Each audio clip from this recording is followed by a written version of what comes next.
আসসালামু আলাইকুম ভিউয়ার্স, আশা রাখছি সবাই খুব ভালো রয়েছেন। তো আমাদের প্রাইভেসি টেক থেকে আমি আছি সোহাগ হোসাইন আপনাদের সাথে।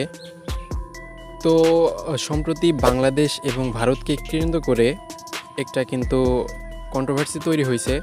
সেটা হচ্ছে এই যে বর্তমানে যে বন্যা হচ্ছে বাংলাদেশে, এটাকে কেন্দ্র করে কিন্তু একটা বিষয় নিয়ে কিন্তু খুবই কন্ট্রোভার্সি চলতেছে। সেটা হচ্ছে বাংলাদেশ যদি ইন্ডিয়ার যে বাঁধ আছে এর বিপরীতে একটা বাঁধ নির্মাণ করে তাহলে বিষয়টা কেমন হয়।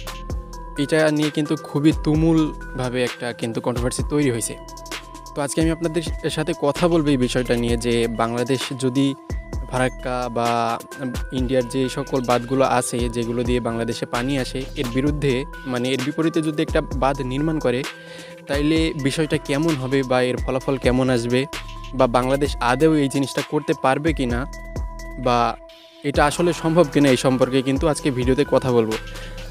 আর আশা করছি আপনারা যদি আজকের ভিডিওটি দেখেন তাহলে আপনাদের আশা করি এই যে বাঁধ নির্মাণ সম্পর্কে আর কোনো প্রশ্ন থাকবে না। ঠিক আছে, তো চলুন আজকের মূল ভিডিও শুরু করা যাক।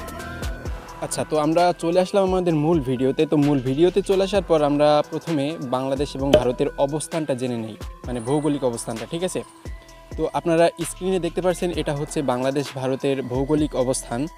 তো এখানে কিন্তু ভারতের জায়গা অনেক, বাংলাদেশ কিন্তু মানে ছোট একটা জায়গা নিয়ে আছে। ঠিক আছে, আর আপনাদেরকে আরও একটা বিষয় দেখিয়ে দিই, সেটা হচ্ছে এটা যে বাংলাদেশ এবং ভারতের যে সীমানা, যে সীমান্ত, সেই সীমানার মধ্যে কিন্তু এই যে মার্ক করা আছে এই এরিয়ার মধ্যে কিন্তু ইন্ডিয়ার সবথেকে বড় ব্রিজ যেটা ফারাক্কা, যেখান দিয়ে সবথেকে বেশি পানি ঢুকে বাংলাদেশে, ওই ব্রিজটা কিন্তু এইখানে আছে। ওকে, তাছাড়াও ভারতের আরও কিছু বাঁধ বাংলাদেশের বাইরে রয়েছে। তো এই সম্পর্কে কিন্তু আপনাদেরকে এখন বিস্তারিত দেখাবো। তো আমরা যদি এটা জুম করি, তো জুম করলে বিষয়টা এমন দেখায়। ওকে, তো আমরা আরও একটু জুম করব এবং 3Dর মাধ্যমে দেখব।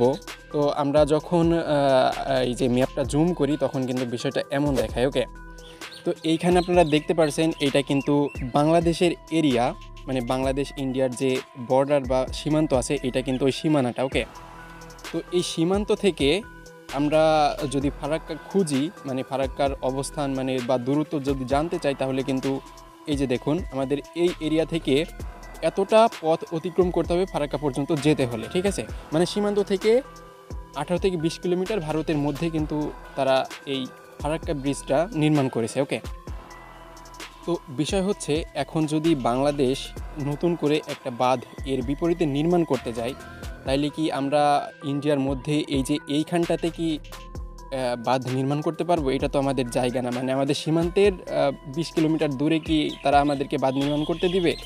অবশ্যই দিবে না। সো আমরা যদি বাঁধ নির্মাণ করতে হয় আমাদেরকে, তাহলে কিন্তু এই এরিয়াতে আমাদেরকে বাঁধ নির্মাণ করতে হবে, মানে সীমান্তে। ওকে, তো এখন এখানে কিন্তু একটা বিষয় আছে, সেটা হচ্ছে আপনারা জানেন যে পানির কিন্তু একটা স্বাভাবিক গতি প্রকৃতি আছে। তো পানির যে স্বাভাবিক গতি প্রকৃতিটা সেটা কিন্তু ভারত, মানে ইন্ডিয়া কিন্তু ফারাক্কা ব্রিজ দিয়ে ওইটা কিন্তু আটকে দিয়েছে। ওকে, তো আটকে দেওয়ার জন্য ভারতকে কিন্তু কোনো ধাক্কা সামলাতে হচ্ছে না, মানে নতুন করে পানি আসছে, অনেক জোরে পানি আসছে, অনেক গতিতে, এটা কিন্তু হচ্ছে না, স্বাভাবিক নিয়মেই পানি এসে ফারাক্কায় আটকে যাচ্ছে। ওকে, এখন যদি হঠাৎ করে একটা আপনারা জানেন যে হঠাৎ করে যদি কোনো জায়গা দিয়ে পানি যাচ্ছে, এখন হঠাৎ করে আপনারা যদি আটকে দেন, ওইটা কিন্তু এর গতি প্রকৃতি অস্বাভাবিক হয়ে যায়। ঠিক আছে, আমি আপনাদেরকে বিষয়টা অ্যানিমেশনের মাধ্যমে দেখিয়ে দিচ্ছি, আপনারা দেখুন। এই যে দেখুন, ধরুন যদি পানির গতি স্বাভাবিক থাকে তাহলে কিন্তু পানিটা এইভাবে যাবে। ওকে, এখন আপনি যদি হঠাৎ এই যে পানির গতিটা আটকে দেন কিছু সময়ের জন্য এবং কিছুক্ষণ পরে আবার এটা খুলে দেন, তাহলে কিন্তু এর গতিটার এই রকম স্বাভাবিক থাকবে না, মানে যেই পথ দিয়ে এটা যেত ওই পথ দিয়েও কিন্তু আর যাবে না। তখন কিন্তু আপনি যখন আটকে দেওয়া থেকে এটা মুক্ত করে দিবেন, তখন কিন্তু পানিটা এইভাবে যেতে পারে। ওকে, আর এইভাবেই যায়। আপনারা দেখবেন, আপনারা কোথাও যদি পানি আটকে ধরেন তাহলে দেখবেন আপনারা আটকে দেওয়ার পরেই যদি ছেড়ে দেন, তাহলেও কিছুক্ষণ পরে ছেড়ে দিলেও দেখবেন এটা কিন্তু আর স্বাভাবিক নিয়মে যাচ্ছে না, এটা অস্বাভাবিকভাবে চলে যাচ্ছে। ওকে, তো এইটা হচ্ছে সবথেকে বড় কারণ। এখন আপনি যদি বাংলাদেশের এই এরিয়াতে, মানে ইন্ডিয়ার যে বাঁধ আছে তার থেকে 20 কিলোমিটার দূরে এসে যদি একটা বাঁধ নির্মাণ করেন, তাইলে কি ওইখান থেকে যদি পানি ছাড়া হয় তাইলে কি পানিটা স্বাভাবিকভাবে এসে এখানে আটকে পড়বে? অবশ্যই আটকে পড়বে না, এটা কিন্তু এভাবে ছড়িয়ে যাবে। তো যখন ছড়িয়ে যাবে তখন কি আপনি এইটুকু বাঁধ নির্মাণ করে ওই পানি আটকাতে পারবেন? আর ওই যে পানির যে গতিটা ওইটা কি স্বাভাবিক থাকবে যে আপনি এই বাঁধ নির্মাণ করে ওইটা আটকাবেন? কোনোভাবেই কিন্তু আটকানো সম্ভব হবে না। কারণ ফারাক্কাতে কিন্তু ধাক্কা খাচ্ছে না, কিন্তু আপনারা যখন এখানে একটা বাঁধ নির্মাণ করবেন, এটা কিন্তু ফারাক্কার থেকে কয়েক গুণ বেশি শক্তিশালী হতে হবে ওই ধাক্কা সামলানোর জন্য। কারণ ওইটা কিন্তু অস্বাভাবিকভাবে আসবে, আর ওই ধাক্কা সামলানোর জন্য কিন্তু আপনাদেরকে অনেক খরচ করে এই বাঁধ নির্মাণ করতে হবে যদি আপনি পানি আটকাতে চান। আর পানি আপনি আটকাতে চাইলেই তো হবে না, পানিটা তো আর ওই স্বাভাবিক নিয়মে আসবে না, এসে যে এইখানে থেমে যাবে এরকম বিষয়টা না, এটা কিন্তু ছড়িয়ে যাবে। তো আপনি এই এরিয়ার মধ্যে তো আর বাদ করে তো আর এটা মানে আটকাতে পারবেন না, তাই না? তাছাড়াও আরও ছোটোখাটো আরও বিষয় আছে, সেটা হচ্ছে ভারত কিন্তু ফারাক্কা ব্রিজ নির্মাণ করেছে 1960 থেকে 65 এর মধ্যে, ওকে? তো ওই সময় ভারত সরকারের খরচ হয়েছিল 220 কোটি টাকা।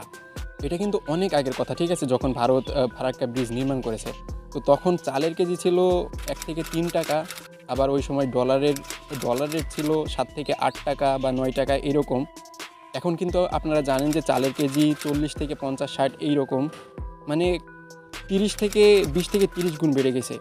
তো এখন যদি আপনি চান যে একটা বাঁধ নির্মাণ করবেন, আপনার কি 220 কোটি টাকায় আর হবে? অবশ্যই হবে না। আর ওই রকম শক্তিশালী মানে ফারাক্কা যেই রকম শক্তি নিয়ে দাঁড়িয়ে আছে ওই রকম শক্তিশালী তো আর আপনি করলে তো হবে না, ওর থেকে কয়েক গুণ বেশি শক্তিশালী আপনাদের করতে হবে। তো এই হিসাবেও যদি দেখতে যান আপনার কিন্তু বিপুল পরিমাণ অর্থ খরচ হবে। আর এখন তো দেখা যাচ্ছে তখনের খরচ ছিল 220 কোটি টাকা, এখন তার থেকে 20-30 গুণ বেশি খরচ করতে হবে আপনাদের। আবার ওই খরচকে দ্বিগুণ শক্তিশালী করতে হবে যদি আপনি ওই ফারাক্কার ব্রিজের পানি আটকাতে চান। এখন আপনারা বলেন যে বাংলাদেশ যদি চাই বা আমরা যারা বলছি যে বাঁধ নির্মাণ করব আমরা ওর বিপরীতে, আপনারা তো আর ওদের এরিয়ার মধ্যে গিয়ে তো বাঁধটা নির্মাণ করতে পারবেন না, বাংলাদেশের এই এরিয়াতে আপনাদেরকে বাঁধটা নির্মাণ করতে হবে, তাই না? আর এইখানে বাঁধ নির্মাণ করে আপনার লাভটা কি? এখান থেকে তো আর পানি আর স্বাভাবিকভাবে আসবে না, পানি আসবে ছড়িয়ে ছিটিয়ে, তো আপনি এই এরিয়াতে তো আর বাঁধ করে বিষয়টা সামলাতে পারবেন না। তো এই হচ্ছে বিষয়। তাছাড়া আরও কিছু বিষয় আছে, যে আন্তর্জাতিক প্রভাবের একটা বিষয় আছে। আপনারা নদী আটকে একটা বাঁধ নির্মাণ করবেন, এটা কিন্তু আন্তর্জাতিকভাবে ভালোভাবে দেখবে না, ওকে? তো এর আন্তর্জাতিক প্রভাবও আছে। ভারত কিন্তু ওই সময়ে বাঁধটা নির্মাণ করে ফেলেছিল, তখন আন্তর্জাতিক প্রভাব এত বেশি ছিল না। কিন্তু এখন আপনি যদি এইরকম একটা বাঁধ তৈরি করতে যান, তাহলে কিন্তু আন্তর্জাতিকভাবে আপনাকে এই বাঁধটা নির্মাণ করতে দেওয়া হবে না।